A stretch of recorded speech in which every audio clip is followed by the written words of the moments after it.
இப்போ நான் இஎம்ஐ போட்டு ஒரு வீடு கட்டுறேன், அந்த இஎம்ஐ நான் சரியாக கட்டணும் அப்படின்னா அதுக்கும் இந்த வீட்டுடைய வாஸ்து ரொம்ப முக்கியமா?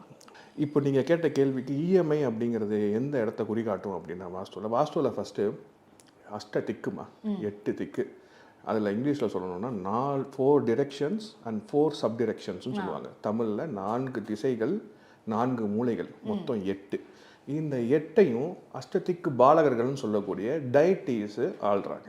ஓகே, அது ஈஸ்ட் சென்டரில் இந்திரன், அடுத்தது கிளாக் வைஸ் சுற்றி வரும்போது அக்னி, யமன், நிருதி நிரோபாரம்னு சொல்லக்கூடியது, வருணன், வாயு, வடக்கு மத்திய குபேரன், அதுக்கப்புறம் ஈசானன்.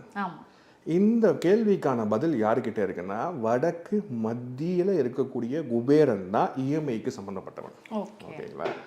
இப்போது குபேரனுக்கு ஒரு தன்மை இருக்குது.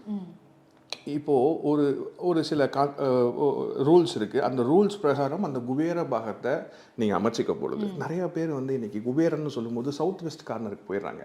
அது கிடையாது குபேரன். அது வந்து கன்னி, நிருதி, நிரோபாரம். நான் சொல்லக்கூடிய குபேரனுங்கிறது வடக்கு மத்திய பகுதி, மூளை கிடையாது. குபேரனுக்கு மூளை அல்ல. குபேரன் மத்திய பகுதியை வடக்கு மத்திய ஆளக்கூடியவன் அந்த திக்பாலகன். அப்போது அந்த இடத்த சில சூட்சங்கள் படி நீங்கள் அமைச்சிக்கிட்டீங்க அப்படின்னா உங்களுக்கு இஎம்ஐக்கு